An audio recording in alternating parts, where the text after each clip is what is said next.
le postulat de départ, c'est de se rendre compte que les arbitres ont un rôle essentiel pour faire en sorte que le football soit plus spectaculaire et plus attractif. Donc c'est cette prise de conscience-là qui est de dire aux arbitres on veut jouer le plus possible au foot et le plus possible à 11 contre 11 pour favoriser le spectacle. Ça c'est le postulat de départ. Et de leur dire parfois on avait, je vais utiliser le passé,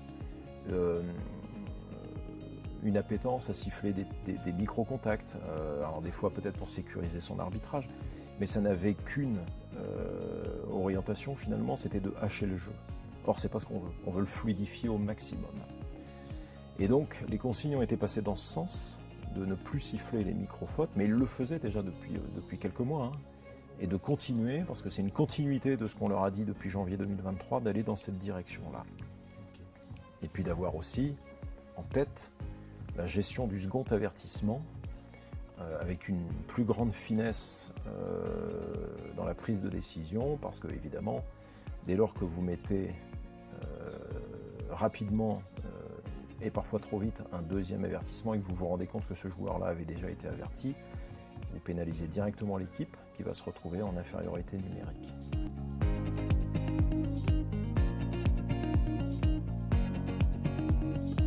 Bah exactement, et on est content de la statistique que nous a adressée l'UEFA en fin de saison. C'est le temps effectif de jeu sur la Ligue 1. On est proche des 56 minutes par match, et la Ligue 1 est la première sur les grandes compétitions européennes, la Première Ligue, la Bundesliga, le championnat en Italie, le championnat au Portugal, l'Espagne, la Liga donc. On est la première fédération où le temps de jeu est supérieur aux autres. Voilà. Évidemment, on est encore un peu loin de la Ligue des Champions, parce que la Ligue des Champions, elle est aux alentours de 60 minutes de temps de jeu effectif. Mais voilà, nous, avec nos 56 minutes, on se rapproche d'une volonté d'être beaucoup plus partenaire du jeu.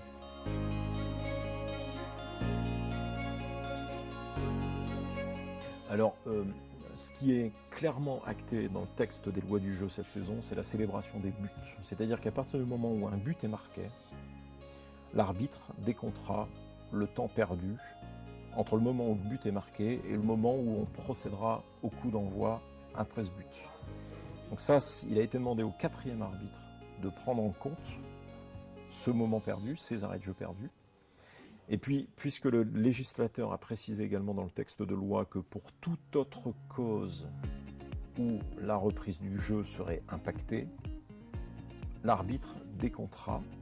Et donc nous, sur les exécutions de pénalty, dès lors que l'exécution de pénalty serait retardée parce que des contestations, des mouvements particuliers liés à la prise de décision, cette période-là serait également impactée et ferait partie d'un temps supplémentaire affiché à la 45e minute et à la 90e.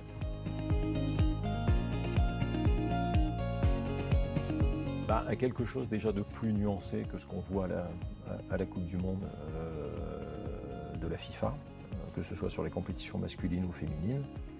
L'idée, c'est pas non plus d'afficher du plus 15 et donc de faire jouer des prolongations aux équipes, ça clairement non.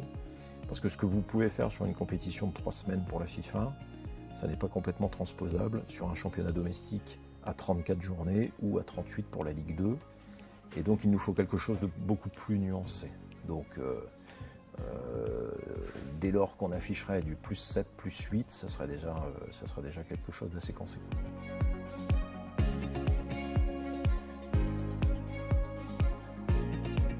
Oui, parce qu'on s'est rendu compte que c'était un point qui était gênant, c'est-à-dire parfois sur des situations de hors-jeu qui semblaient claires, on laissait glisser l'action jusqu'à son terme, parce qu'en se disant si je lève trop tôt et que je me suis trompé, j'empêche peut-être qu'un but soit marqué. Et donc le protocole lié à l'assistance vidéo oblige les arbitres à laisser l'action se dérouler jusqu'au bout, Sauf que quand ce sont des hors-jeux clairs, où on voit à l'image que l'attaquant est clairement en position de hors-jeu, nous ce qu'on souhaite c'est que l'assistant lève son drapeau tout de suite pour éviter 1.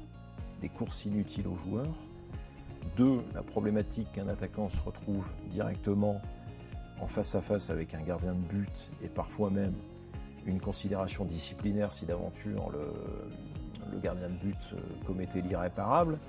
On serait donc amené à mettre un carton rouge, pourquoi pas, au gardien de but, pour revenir sur un hors-jeu. Or, s'il avait été levé tout de suite, on n'aurait pas eu la problématique du management attaquant-gardien de but. Donc voilà, sur les hors-jeux clairs, on demande est-ce que les arbitres assistants lèvent tout de suite leur drapeau. Quand la limite est ténue, ça c'est le protocole de l'assistance vidéo qui l'impose, on laisse filer, et une fois que le ballon est soit dans le but, soit en dehors du terrain, là, l'arbitre assistant lève s'il considérait qu'il y avait hors-jeu, ou laisse le drapeau en bas s'il considérait qu'il n'y avait pas hors-jeu. Alors, le règlement change tous les 3 ans, ça veut dire que, encore aujourd'hui, l'IFAB a du mal à trouver un texte qui permettrait à coup sûr de traiter la problématique des mains. Et de toute façon, le texte idoine n'existe pas, parce que ça reste à l'interprétation de l'arbitre. Ce que vous allez considérer comme étant une augmentation de la surface corporelle, on n'aura peut-être pas forcément la même analyse, parce que c'est quoi un bras décollé du corps? C'est 20 cm, 30, 40, 50? Donc il reste une part d'interprétation. Nous, ce qu'on a souhaité mettre en exergue cette saison, c'est la position du bras ou de la main qui s'inscrit ou pas dans un mouvement naturel d'un joueur de foot.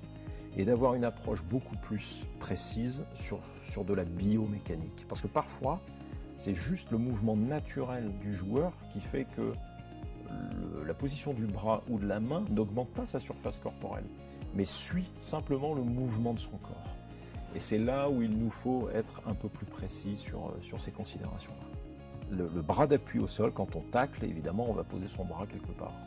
Dès lors que c'est un bras d'appui au sol pour soutenir le corps dans sa chute, ça, c'est pas sanctionnable. Par contre, si on profite d'un bras d'appui au sol pour l'étendre clairement en espérant pouvoir être sur la trajectoire du ballon, là, ça ne s'inscrit plus dans un mouvement naturel et là, c'est sanctionnable. Encore faut-il comprendre si ce mouvement s'inscrit toujours dans une position naturelle. Quand un ballon touche la cuisse et rebondit sur un bras, est-ce que ce bras-là était dans un mouvement naturel, c'est-à-dire que le joueur était en train de le ramener vers lui, ou est-ce qu'à l'inverse, il est occupé de l'augmenter et de le passer pratiquement par-dessus le niveau de l'épaule et au niveau de la tête? Et là, même si ça a été touché par la jambe, la cuisse, et que ça arrive à ce niveau-là, là c'est sanctionnable.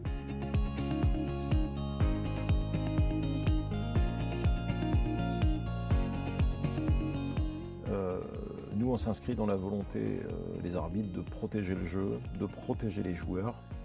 Et on aimerait que parfois on puisse nous protéger, les arbitres. Et là, je pense que les acteurs de terrain peuvent nous donner un coup de main. C'est-à-dire de responsabiliser davantage le capitaine, ou un relais si d'aventure le capitaine était le gardien de but, en disant uniquement cette personne-là qui viendrait se diriger vers l'arbitre pour demander des explications, et plus cette image d'un arbitre encerclé par 4 ou 5 joueurs, qui n'est pas une image très positive du football, faut bien se le dire. Mais c'est impossible de sanctionner tous ces joueurs qui viennent. Non, forcément, mais dès lors que l'un d'entre eux viendrait de façon très véhémente, très ostentatoire, bah évidemment, il prend le risque de prendre un avertissement, et pourquoi pas, malheureusement pour lui, un second avertissement, puisqu'il n'y en aurait pas un troisième.